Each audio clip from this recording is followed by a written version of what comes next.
Siamo nel Museo di Storia Naturale della Maremma, l'unico museo di storia naturale della provincia di Grosseto e quindi della rete museale della Maremma. Il percorso di visita del museo rappresenta la biodiversità e la geodiversità della provincia di Grosseto. Ci troviamo adesso nel settore delle scienze della terra, dove sono esposti minerali, rocce e fossili. L'alta parte del museo rappresenta le scienze della vita, divise per ecosistemi. Quando il museo è stato trasferito dalla sede precedente a quella attuale, con lunghi anni di lavoro, si è deciso di ripensare completamente l'esposizione. Quindi ciò che il visitatore trova oggi in museo in realtà non sono le classiche vetrine con ripiani e oggetti esposti, ma una contestualizzazione di questi oggetti all'interno di vetrine moderne, pannelli e soprattutto diorami, quindi ricostruzioni ambientali tridimensionali e anche delle vetrine che sono dei microdiorami, ovvero degli spazi molto curati da un punto di vista anche scenografico e fotografico, all'interno dei quali si possono trovare le principali specie animali e vegetali che popolano quel determinato habitat o quella determinata area. Ci troviamo nella sala dell'acqua, che va dal mare alle coste sabbiose e rocciose, alle aree umide costiere che caratterizzano la Maremma, lagune, laghi costieri, paludi, uno scrigno di biodiversità estremamente importante e tra gli ecosistemi più a rischio del pianeta. Visitando il museo è possibile visionare multimediali, Sapevate che negli anni 50 del secolo scorso il Monte Amiata era attivare dei suoni di soprattutto uccelli e anche altri animali che in qualche modo animano le vetrine e creare una sorta di paesaggio sonoro intorno a noi. È possibile attraversare fisicamente ad esempio una grotta e esserne al centro come se fosse una reale grotta e quindi avere un modo di visitare il museo che scuote molto la parte anche emotiva e rende partecipi di una sorta di viaggio che va sostanzialmente dal mondo dei minerali, rocce e fossili fino a un percorso ideale che parte dal mare, passa per la costa, le colline, le aree submontane e poi montane fino all'Amiata, per poi attraversare appunto una grotta e tornare verso il mare. Quindi è una specie di viaggio nella natura e anche nella storia naturale della Maremma. Questo è lo scheletro del famoso ominide di Baccinello, o Sandrone, come lo chiamavano i minatori, uno scheletro intero di Oreopiteco trovato in miniera a 200 metri di profondità alla fine degli anni 50. L'Oreopiteco è il simbolo del nostro museo. È una scimmia antropomorfa vissuta in Maremma e in parte della Sardegna, che allora costituiva un'unica isola nel Miocene, appunto, tra 10 milioni e 6 milioni di anni fa. Per un certo periodo è stato creduto che l'Oreopiteco fosse l'anello di congiunzione tra l'uomo e le scimmie. Oggi sappiamo che così non è, ma è comunque una specie estremamente interessante perché ha sviluppato in modo indipendente, molto prima dei nostri progenitori, una serie di adattamenti evolutivi che l'uomo avrebbe scoperto molto più tardi.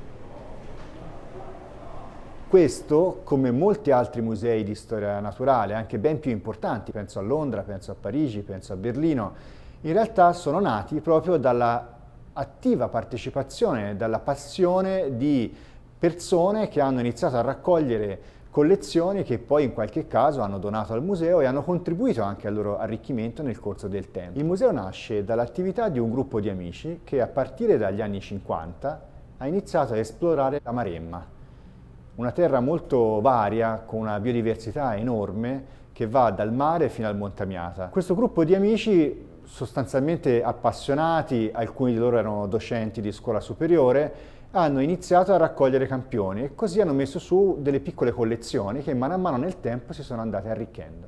Tra queste persone c'era anche Giuseppe Guerrini, che è stato il fondatore e il primo direttore di questo museo.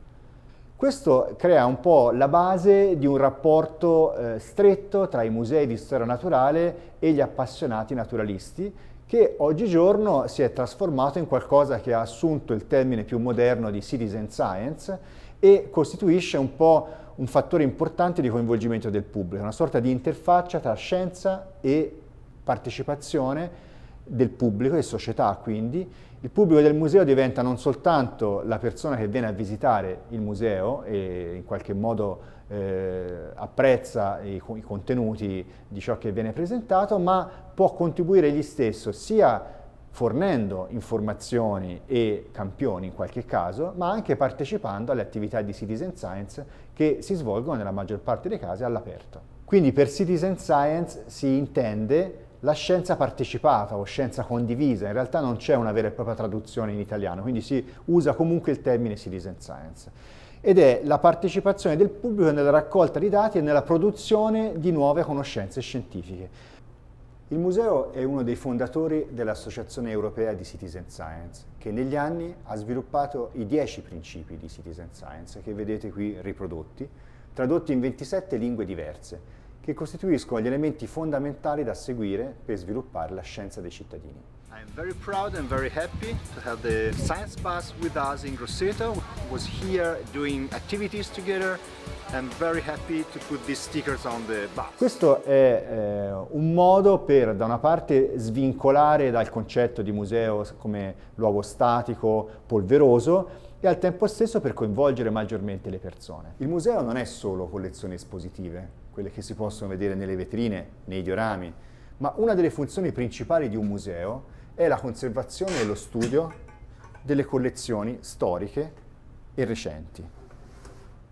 Un patrimonio incredibile che costituisce la ricchezza vera di un museo di storia naturale. Disporre di collezioni di studio è fondamentale per avere delle serie storiche e per approfondire ricerche e studi sulla biodiversità e sulla geodiversità di un territorio. Per questo i musei di storia naturale costituiscono un elemento importantissimo di conservazione e di ricerca scientifica. Nella produzione di ricerca il museo pubblica regolarmente articoli scientifici in collaborazione con altre istituzioni di ricerca, altri musei, università. All'interno di questo contesto sono frequenti gli scambi di informazione, conoscenze e collaborazioni con altre realtà europee.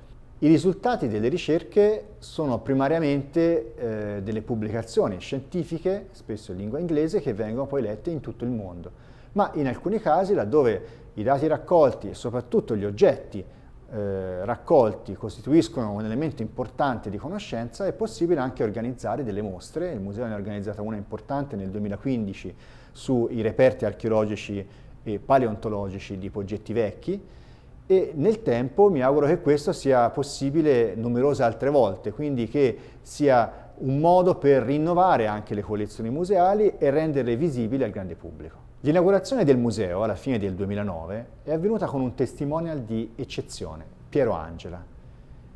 È noto a tutti come un grandissimo divulgatore scientifico e questo dà un po' anche l'impronta delle attività del museo: divulgare la scienza, essere un luogo dove si contribuisce alla crescita dei cittadini e si forniscono opportunità per approfondire conoscenze e in qualche modo si cerca di riempire un po' il vuoto di conoscenza scientifica che abbiamo nel nostro paese, molto spesso estremamente rivolto verso gli aspetti più artistici, archeologici, storici, un po' meno verso quelli legati al mondo della scienza. Anche per questo, sin dall'inizio, dal primo anno di attività, il 2010, il museo si è contraddistinto per un calendario di eventi che coprono tutto l'anno solare, da gennaio fino a dicembre. Nel corso dei primi 10 anni di attività del museo sono stati organizzati circa 250 eventi diversi.